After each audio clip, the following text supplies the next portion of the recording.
Super N, primeiras notícias. A gente está recebendo com muito prazer aqui nos estúdios para um bate-papo o jornalista e escritor mineiro Eduardo Ferrari, que lança hoje aqui em Belo Horizonte, para ser mais exato, daqui a pouquinho, o livro Elétrico. Aliás, para quem está nos acompanhando na live, eu vou pedir o nosso Paulo Duarte para poder mostrar. Fecha aqui no livro do nosso Eduardo Ferrari, meu caro Paulo Duarte, o livro Elétrico. E essa obra conta a história de um menino portador do transtorno do déficit de atenção com hiperatividade. E, aliás, é sobre esse assunto que a gente vai conversar agora com o Eduardo Ferrari, jornalista e escritor. Aliás, ele é marido de uma grande jornalista também com quem eu tive o prazer de trabalhar. Eu sei que ela está nos ouvindo, a Ivana Moreira. Um alô especial para minha querida Ivana Moreira, com quem eu tive o prazer de trabalhar, inclusive em outra emissora de rádio aqui em Belo Horizonte. Eduardo, bom dia, bem-vindo aqui à Rádio Super. Prazerão te receber. Bom dia para o ouvinte. Obrigado pelo convite. Prazer todo meu. Prazer é nosso. Bom, pra gente começar esse bate-papo, Eduardo, o que é esse transtorno? O transtorno do déficit de atenção com hiperatividade. Então, as pessoas simplificam falando que é o TDAH. Como o próprio transtorno diz, ele tem duas características. Uma é a hiperatividade e outra é o déficit de atenção. Pode tanto ser 50%, como pode ser um pouco mais de hiperatividade, um pouco mais de déficit de atenção. Eu não sou terapeuta, eu não sou médico, eu sou um portador de TDAH e eu descobri isso por causa do meu filho caçula. O que acontece? Quando ele começou, ele tá com 11 anos, lá por volta dos 7, ele começou a ter muita dificuldade de escrever, ele não conseguia escrever. E aí a gente começou a pesquisar, descobri que a pessoa tem TDAH não é uma tarefa fácil, é uma pesquisa multidisciplinar. Você não vai só lá você não vai no clínico geral e ele bate o olho, é TDAH, não é assim. E aí eu descobri, conversando com um monte de terapeuta, essa história já tem 5 anos, né, ele dos 7 aos 11, eu descobri que eu também tinha todos os sintomas. Eu falei, não é possível. Aí não sabia até então. Não sabia. E aí eu fui pesquisar, e no Brasil existem 2 milhões de adultos não diagnosticados. Ou seja, porque lá nos anos 70, 80, até os anos 90, não era normal você fazer essa pesquisa. Aí eu falei, gente, isso assim, não é só, isso explica muita coisa, né? Isso explica muita coisa. A criança, quando ela é hiperativa ou tem o déficit de atenção, ela é muito agitada. Mas o adulto, quando ele passa a vida dele sem ser diagnosticado, ele chega na fase adulta com muita impaciência. E eu sou uma pessoa impaciente. Eu falei, gente... Tá explicado então, né? Você encontrou a explicação ali para muita coisa que certamente você viveu na infância, na adolescência, no escola. Aí eu falei, gente... Pronto, encontrei uma explicação para muitas das coisas. Por que eu sou uma pessoa impaciente por natureza? E aí eu descobri, por causa do meu filho, ele passou por várias escolas, que ele sofreu um preconceito danado. Porque ele cresceu, ele virou um menino, ele tá enorme. E ele, ao contrário das crianças de 7, 8 anos, só agora, com 10, 11, é que ele começou a escrever e ler. E aí ele sofria de um preconceito, e embora aparentemente ele seja uma criança normal, ele tem um transtorno. Não é uma doença, óbvio. Não é como você bater o olho em outros tipos de síndromes e de transtorno e identificar, não, aquela criança tem problema. É o caso do autismo, por exemplo, a síndrome de Asperger, que é uma coisa que às vezes é até difícil de ser diagnosticada. Assim, a sociedade às vezes aceita mais, tem mais tolerância do que com uma criança que aparentemente não tem nada. E aí eu passou isso na minha família. As pessoas chamavam meu filho caçula de mal educado. Ou seja, como se a culpa também fosse dos pais. Aí eu falei, gente, isso é um preconceito louco, ele não tem culpa. Já está confirmado, os estudos médicos, de que é uma alteração química no cérebro. Ou seja, está além do poder dele. Mas com o tempo, eu também fui alfabetizado tardiamente, com 9 anos. Mas com o tempo, o cérebro da gente encontra um caminho. Então você aprende a ler, aprende a escrever. Eu fiz faculdade, enfim, depois a vida transcorre normalmente. Mas nessa fase de criança, aí os coleguinhas dele, que são muito mais novos, sabem ler e escrever, e ele não. Ele não consegue ler uma placa. Hoje sim, mas lá com 7 anos. Eu falei, gente, o preconceito que ele sofre, assim, da própria família. E eu achei relevante começar a pesquisar isso. E o livro não é didático, o livro não é técnico, o livro são as histórias que eu vivi com... Ele chama Gabriel, mas o personagem no livro é o Bernardo, com o meu filho caçula, e que virou um romance. Ele tem início, meio e fim, ele está romanceado.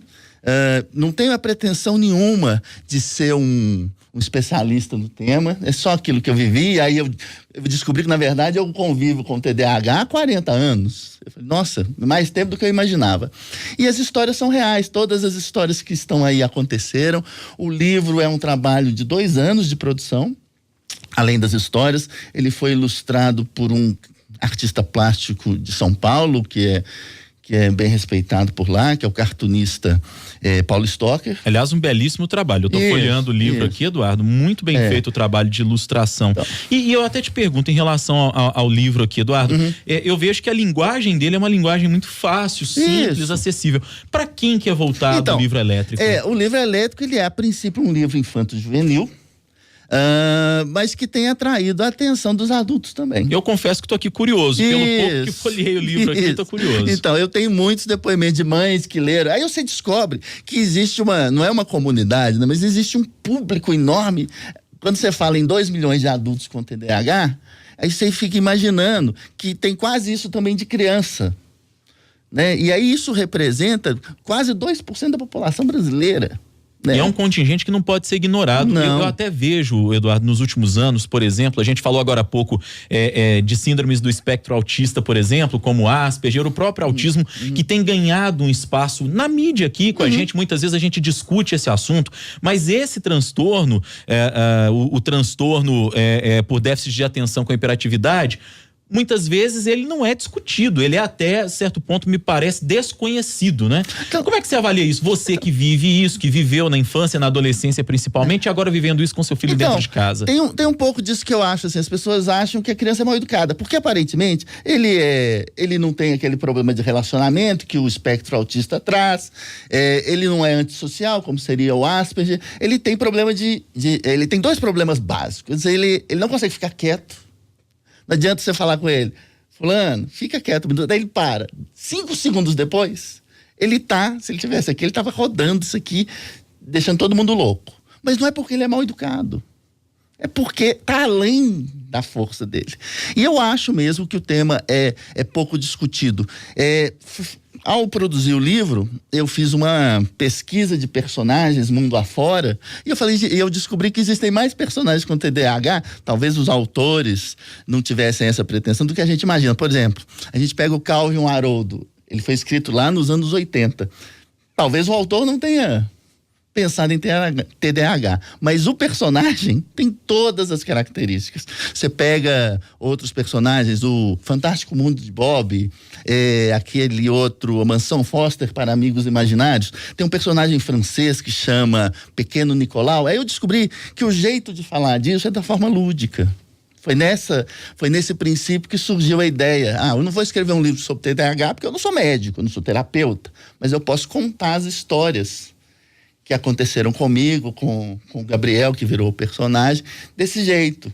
E trabalhar isso de uma forma de diminuir o preconceito. Tem histórias, o Gabriel está muito orgulhoso do livro, mas tem histórias que aconteceram no livro que é óbvio que parecem engraçadas e que ele não fez com a intenção de ser engraçado. Um dia, tá lá no livro, ele alagou a casa no primeiro andar, e para que a gente não visse que ele ligou todas as águas do banheiro, ele pôs uma toalha, não fazia barulho. A gente só percebeu umas 3 horas depois. Quando o mal já estava feito. Quando estava tudo alagado. E aí, quando a gente foi conversar com ele, eu quase furioso, né? Cheguei lá, ele, eu queria ver o que acontecia. A explicação mais óbvia de todas, né? O que acontecia? Aí eu falei, gente, como é que você vai brigar com um menino que na cabeça dele é assim, é o lúdico, é o diferente. E aí eu falo no livro que talvez a forma da gente diminuir o preconceito, a vida da gente é é uma brisa, né? Passa muito rápido. E criança, olha só, ela descobre as coisas com um jeito que depois a gente esquece. E a criança com TDAH descobre mais ainda, que para ela tudo, os desafios que ela tem, por exemplo, de ir daqui até a padaria, isso para uma criança. Um dia eu conversando com o Gabriel, você sabe a escola, né? Você pode ir sozinho? Ele já é enorme. Ah, eu sei, mas eu me distraio.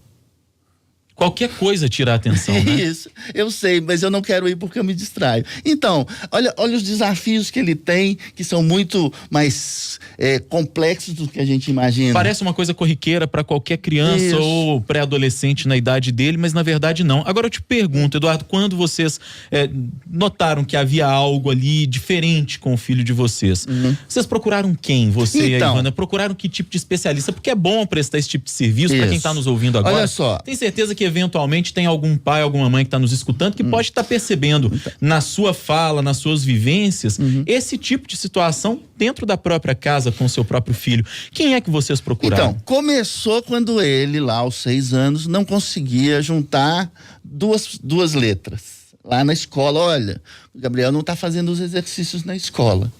Aí a gente, vamos conversar. Começamos com uma psicóloga. Depois a gente foi para uma psicoterapeuta, mas o diagnóstico final foi um psiquiatra que fez. Então, o que eu percebo é que tem tudo a ver com a área de psicologia. Aquilo que eu falei, alteração química no cérebro. Já está comprovado que é mesmo, né? E o tratamento, ele também é de longo prazo. E aí inclui fonoaudiólogo, inclui de novo a terapeuta. Multidisciplinar, né? É multidisciplinar. Daí a dificuldade de você diagnosticar com precisão. Você não faz isso em 6 meses, 1 ano. O Gabriel levou 3 anos pra gente ter certeza. Tinha suspeitas de espectro autista, do Asperger, porque as coisas são parecidas. Sim, em algum momento elas se cruzam, né? Aí a gente chega à conclusão que não é só TDAH, tem lá um pouquinho do espectro das outras coisas também. Então, quando as pessoas lerem o livro, elas vão perceber, isso aqui não é só TDAH, porque toda criança que tem, na verdade, ela tem lá alteração química, e aí o espectro é amplo. É um tratamento de médio e longo prazo, é um diagnóstico, como a gente começou, com a psicóloga, né? A percebeu, a escola chamou, a gente foi conversar tinha uma escola, a escola tinha um psicólogo, a gente saiu da escola com a missão de achar uma psicoterapeuta, que foi quem indicou um psiquiatra para fazer o diagnóstico completo. O tratamento, ele é amplo, precisa de fonoaudiólogo para desenvolver, ele teve até aula de alfabetização fora da escola. E também incluiu, numa pequena fase, até remédio para ajudá-los. Existem remédios para isso. Mas isso é o fim, isso não é o começo. Você não chegar, vou dar remédio, não é assim. Isso, cada caso é um caso. Leva um tempo para que isso aconteça e a gente está falando de vocês que são pessoas que têm uma condição adequada para poder cuidar disso. Então, agora eu fico pensando no caso, Eduardo, de quem, por exemplo, depende do SUS, né? Para começar, que esse diagnóstico é difícil, é demorado, é diferente daquilo que normalmente está se acostumado a perceber e para quem depende de SUS, então deve ser um drama completamente diferente, muito maior do que esse que vocês viveram, né? Olha só, incrivelmente, algumas escolas públicas aqui de Belo Horizonte têm profissionais para isso. Incrivelmente, assim. Interessante. Escolas municipais em BH. Escolas municipais em BH têm o psicólogo que podem ajudar. Eu vi 2, 3, não vou citar nome, mas é possível sim, talvez, as pessoas apurarem. O serviço público às vezes está mais preparado que algumas escolas particulares, e a gente passou por isso. Teve escola particular que chegou no momento, o Gabriel não dá mais, ele não acompanha. Entendeu? E a escola pública, ela às vezes ela é mais receptiva, como a gente usa hoje em dia, né? Ela aceita mais a diferença do que uma escola particular, por mais que você pague caro. E a questão do SUS, é o que eu falei, o remédio, ele não é o fim. Quer dizer, ele não é o início. Ele não começa, não, porque tem lá como é que chama o remédio? Eu esqueci o nome, daqui a pouco eu lembro. O remédio, ele não chega lá, vou pegar, não sei nem se tem no SUS, mas isso não é de jeito nenhum a primeira coisa que se deve fazer. Lembrei do nome, é Ritalina. Ritalina, que é um remédio até muito conhecido. Muito conhecido. Tem, nos Estados Unidos tem adolescente que usa para aumentar a capacidade de concentração. Naquele momento crasso ali da escola. O Eduardo, tem aqui um ouvinte, o Rogério, ele mandou um WhatsApp pra gente aqui pelo 988-100-917, ele tá perguntando o seguinte: pergunte aí ao jornalista e escritor Rodrigo, se ele hoje, que diz que tem o transtorno, que ele conseguiu identificar que tem o transtorno, se ele até hoje sente esses sintomas, se isso foi controlado, ou se ainda hoje ele sente essas dificuldades que sentia na época da infância e da adolescência. Então, eu não consigo, isso é uma pergunta bacana, como é o Rogério? Rogério. Então, Rogério, assim, o que acontece é o seguinte, eu não fui diagnosticado, eu para me alfabetizar, eu tive que estudar dobrado. Eu lia demais, mas porque eu tinha uma dificuldade, eu tive que caminhar para isso. O que acontece hoje? O cérebro da gente encontra um caminho, a gente cresce, sabe? A gente não faz o menor sentido, eu hoje adulto. A única coisa é que eu ainda sou uma pessoa impaciente. Mas eu fico sempre, isso desde sempre, não antes, inclusive antes de eu saber do transtorno, eu fico atento. Sabe? E eu falo isso no livro. A gente está numa época de tanta intolerância, de tanta impaciência, que se o livro passa uma mensagem, é a mensagem que a gente tem que ser mais tolerante. Tanto com a criança quanto com as pessoas, de uma forma geral. Empatia, né? Que está faltando empatia, de maneira geral na sociedade. É a palavra, hoje, empatia. Uma das pessoas que leu o livro me disse que é um belo exemplo de empatia. Ver o outro de um outro jeito, de tentar entender pelo que o outro passa. Eu acho que se a sociedade caminhasse para isso, se o livro conseguisse isso, já seria, assim, uma vitória.